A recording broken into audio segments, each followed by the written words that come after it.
I just think people are running from issues, and I don't think in this business you're supposed to run from issues. And the fact that everybody's running from the big elephant in the room involving the WNBA and the latest with Coach Stephanie White of the Indiana Fever going on a little tirade during a post-game press conference because people were accusing her of not supporting her player after Sophie Cunningham was essentially, knocked upside the damn head by Dejanay. Expose it. Stephanie White's alleged fake tears and vulgar rant have backfired, as fans are now demanding that she be fired. What happens when a head coach decides to go to absolute war against her own fans? What happens when the highest levels of a professional sports organization completely disconnect from the reality unfolding on the hardwood, and then double down on a toxic narrative? We are finding out right now, and the fallout is absolutely catastrophic. The Indiana Fever organization is currently trapped in a full-blown, uncontrolled operational meltdown, with head coach Stephanie White standing dead center in the eye of this massive storm. This is no longer just about basketball wins or losses.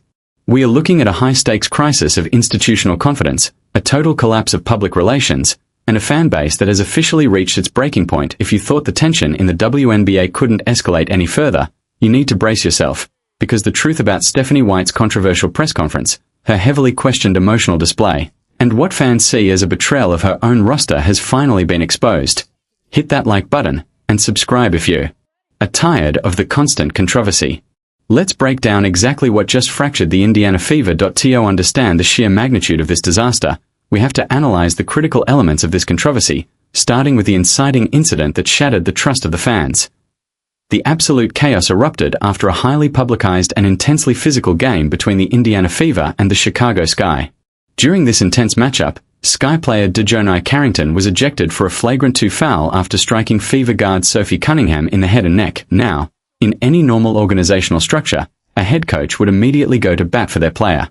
You protect your high-value athlete, defend your team's physical safety, and send a clear, uncompromising message to the league that dangerous plays will not be tolerated under any circumstances. But what did Coach Stephanie White do? She completely flipped the script. White, who had previously coached Carrington with the Connecticut Sun, actually defended her former player, stating that she did not oppose the hard foul. I knew she would. As soon as that came out of her mouth, I was like, oh, she's going to get destroyed. She thinks whatever backlash she's been seeing was an issue. She hadn't seen nothing yet. You're telling your paying customer to go to hell. And you can't try to backtrack this now. That's exactly what you did. You see, this team gets too, I've said this before, this team gets too much attention for her. Plain and simple. That's why I've said before you needed an NBA coach. Somebody that can handle all the scrutiny that's going to come with being the coach of Caitlin Clark. That it is what it is. Every little thing is going. Let that sink in for a moment. The head coach watched her own player take a brutal, flagrant shot to the neck, and her first instinct appeared to be validating the aggression of the opponent. The internet immediately caught fire. The backlash was so swift and severe that White was forced into a major damage control operation. She attempted to backtrack on her comments, suddenly claiming that she had not clearly seen the Carrington foul in real time before making her initial statement. She explained that she did not have the benefit of watching the replay repeatedly when she first spoke. But the fans were absolutely not buying it. The trust was already broken, the narrative was established, and the fan base viewed this as a catastrophic failure of leadership. Instead of taking accountability, and instead of guiding her team through adversity with a level head, White appeared to escalate the situation to an unprecedented level of hostility. Rather than hold a typical, professional pre-game press conference, White delivered an impassioned, table-pounding statement addressing what she described as the hate, fear-mongering, and divisiveness surrounding her team. She aggressively pushed back against those criticizing her handling of the Sophie Cunningham controversy. She pounded her fist on the table multiple times, visibly losing her composure, and flat-out declined to take questions from journalists. Then, she delivered the ultimate vulgar insult that completely alienated many members of the ticket-buying public. White declared that, while she would always lead with love, grace, and humility, her critics could go to hell, You simply do not bite the hand that feeds you. But apparently, Coach White completely missed that lesson in crisis management. The league is currently experiencing a major surge in commercial impact and media rights valuations, driven largely by its newly engaged fan base.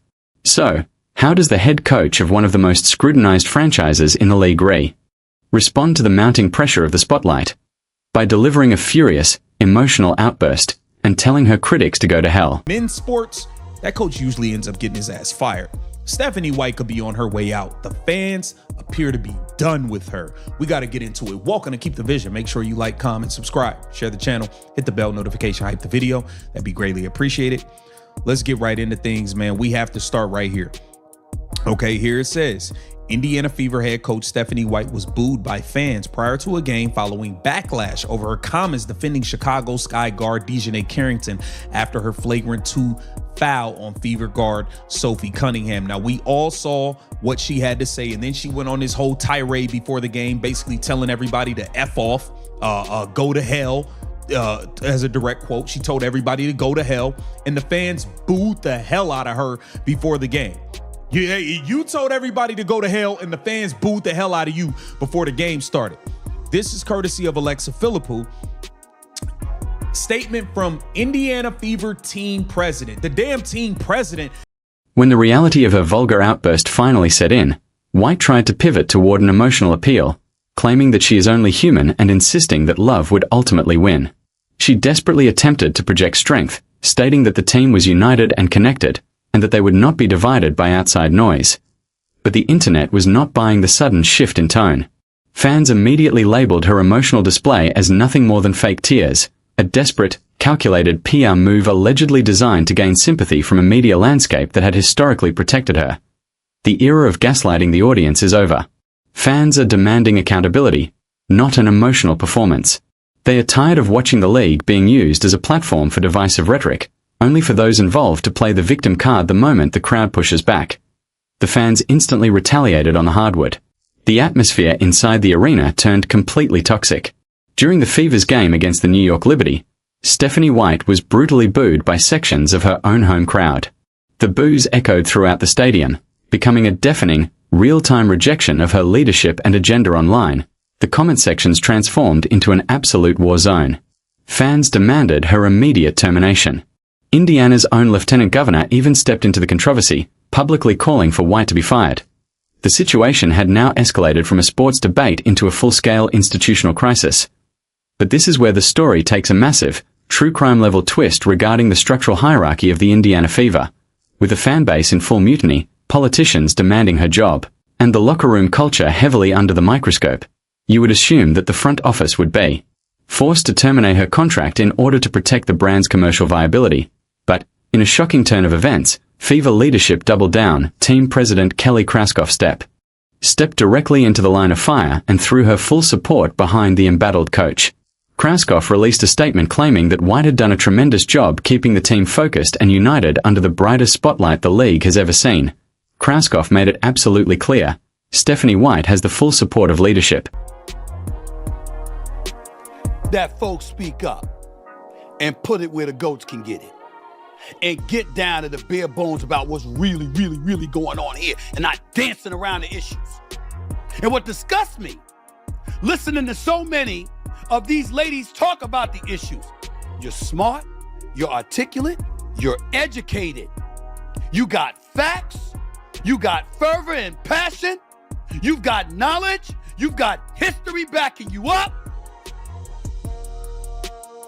You got a whole bunch of things in your favor, along with the microphone and the lens to look into the camera and address it with the realness, the sincerity, and the passion and the fervor it deserves. And y'all dancing. There's one person I'm gonna give credit for not dancing. And that's somebody I brought up earlier. That's Andrea Carter, my colleague at ESPN, who is sensational. Listen to what she had to say last night. In reality, all of this emotion is coming from Steph White and what she said post-game about Dejanay, which she said it was a flagrant 2 foul, but she didn't think Dejanay was purposely going for her neck and that Dejanay is a player that plays hard. That's essentially what Steph White said, and people were going crazy calling for her job because of that post-game statement. And, you know, I'm so interested in all those people that were piling on and calling for Steph White's job in this most recent week. How many Indiana Fever games have you actually watched? How many games have you actually paid attention to watch the team and what they're doing out on the court? Are you calling for Steph White's job because of who she is as a coach, or are you calling for her job because you watched one clip and you're piling on and you're fueled by hatred and you're finding a space to exercise something that's not related to basketball at all? And that's where we are right now in the W, and that's why it's so frustrating. You can't just talk about basketball. And I look forward to the day, like Steph White said, when this is a space where basketball fans come to pick apart the game and the performances and come to celebrate the talent that we have, and where people are judged based on their basketball thoughts and what happens on the court, and their character is not associated with those things. And we're just not at that place right now. Hot piece and butter. Hot piece and butter. You remember that game? Or should I say hot piece of butter rather than hot piece of butter? Red light, green light, 1, 2, 3. You're getting closer and closer and closer, because that's where Andrea Carter was going. She's getting warm. She's getting warm. This organizational decision is a massive bombshell. The front office is explicitly choosing to stand behind its head coach rather than appease a furious fan base. They are drawing a clear line in the sand, essentially betting the franchise's financial future on a coach who just told her critics to go to hell. The disconnect between the corporate suite and the consumer base has arguably never been wider. Management is effectively telling the fans that their outrage does not matter, and that the organization's internal hierarchy will protect its own, regardless of the public relations nightmare unfolding right in front of them. Even superstar Caitlin Clark was forced to step in and play peacemaker amid the chaos.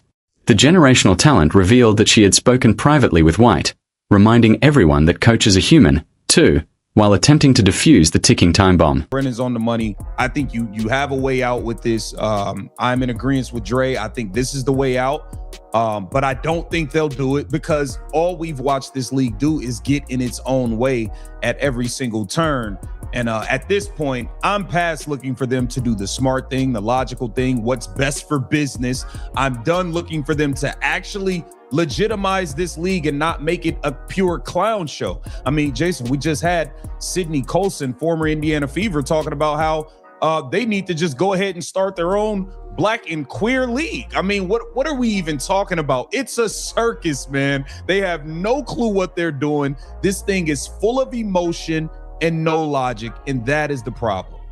So, Maurice, and be quick but don't hurry here, because Steve, I got a question for you that I want to get to, and then I want to transition into a little Pat McAfee. But this rally last night and this blowout victory of the New York Liberty, and I thought the New York Liberty played poorly, seemed to be undermanned, but I'm sure Stephanie White and Kelly Krauskopf and Amber Cox, they're all sitting around. They're all rallying around Stephanie, and this is going to be great, and we're going to make a playoff run, and don't you see how together this has galvanized the team? Do you think it has? Do you think this is going to lead to a run into the WNBA finals? No, I think if they make a run, it's going to be because Kelsey Mitchell can't miss a shot. She's the most efficient scoring guard in the league. Caitlin Clark is third in the league in scoring and first in the league in assists. If they make a run, it's going to be because of that explosive backcourt. It has nothing to do with galvanizing around Stephanie White. Kelsey Mitchell has a max contract. She's going to be looking to secure an offseason, a long-term deal. And obviously there's a lot for Caitlin Clark to prove. Sophie Cunningham's going to be looking to get paid once again. Their play last night was more about the fact that the New York Liberty, for whatever reason, they got rid of all their athleticism. They couldn't guard on the perimeter at all. And Caitlin Clark and Kelsey Mitchell couldn't miss a shot. This was not about Stephanie White. Steve, I got one more WNBA type question before we transition. I want to play you this clip of Ryan Clark. And on the pivot, he's chiming in on the WNBA, and he's chiming in on Enes Kanter and Royce White, making. But can a few supportive words from a star player really erase the damage caused by a coach publicly declaring war on the very people who buy the tickets? The Indiana Fever are operating on incredibly borrowed time. You cannot sustain a profitable, high-functioning athletic organization when the head coach is being booed inside her own building, while the executive board actively turns a deaf ear to the growing criticism. The tension is reaching an absolute boiling point, and the commercial foundation of the team is at serious risk of collapsing under the weight of this ongoing drama. So, what do you guys think? Will this front office protection actually last? Or is Stephanie White inevitably going to be forced out by the sheer will of the fans? Let me know your most brutally honest thoughts in the comments below. Smash that subscribe button for more high-stakes breakdowns, and I'll see you in the next explosive update.